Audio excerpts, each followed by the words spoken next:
I came in here today to say, look, I was here, when I came in here before, I was welcomed. I wasn't made to feel like a stranger. And I was given a lot of things. I was given knowledge, I was given advice, I was critiqued on how to be better. Those are things that money cannot buy. There's an experience that I learned just by being in Kuje, coming here to meet each and every one of you.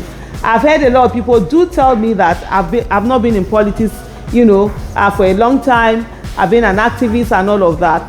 But I rode on the experiences of all of you that have been in politics. Some of you 10 years, a decade, some 2 decades, some 30 years, and maybe even more. And you were willing to share those experiences with me. You were willing to share your knowledge with me. You know when they say experience is the best teacher, nobody ever said that you have to experience it for you to learn from it. What I did was to do OPE, other people's experience. And each and every one of you here, shared, and even those that are not here, shared, amazing experiences with me. The chairman is unavoidably absent. He's one person that whenever I call him, he answers. And he gives me, a word of advice, word of counsel. And I remember, Madam Deputy Chair, when I came in here last time, you gave me a lot of counsel. You gave me a lot of advice. I love that. And in my head, I'm like, oh, wow, this is such an amazing person that I would really, love to work with along the way. And I still hope that we all work together because we have a bigger picture of making Nigeria a great nation. So let's not feel dampened. Let's not dampen our spirit. Yes, we would have wanted a better outcome. We would have wanted things to be done. They didn't go that way. But we can still control the narrative in ensuring that Nigeria gets to be okay. Nigeria gets to experience good governance, accountability, and transparency. NDC. Service. Service to the women. NDC. Service to the men. NDC. Service to Nigeria. NDC. Service to Aisha Yusuf. NDC.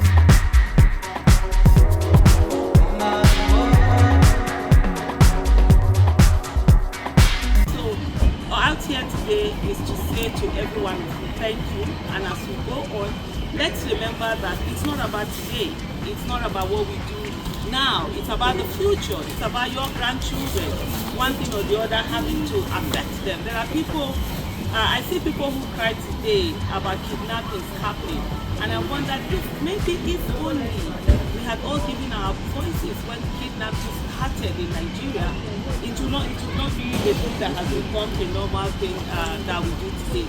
And I also want every one of us to realize that in every little room that we are in and in the decisions that we make, it is part of the brain, or it is part of the things that go in all round and then becomes that whole that affects us as a nation. And in everything that we do, let us just put Nigeria first and ensure that we have a country that works for all.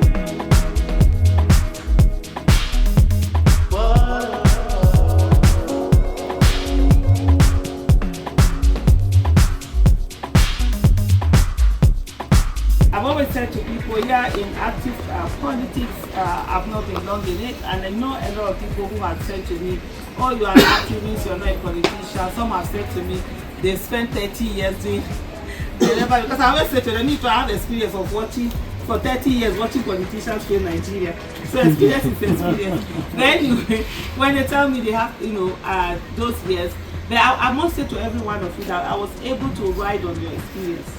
Some of you have been in politics for over a decade, some of you 2-3 decades, but you sharing of your experience, because they say experience is the best teacher, but nobody ever say you have to experience it only before you learn from it. You can actually do OPE, which is other people's experience. And in this journey, I've been able to learn a lot from other people's experience, and that came from your willingness to share with me, those experiences. I've had people who have called me one-on-one, who have told me things I needed to do, how I needed to do them to be better, and I would say I am better off because of all of you.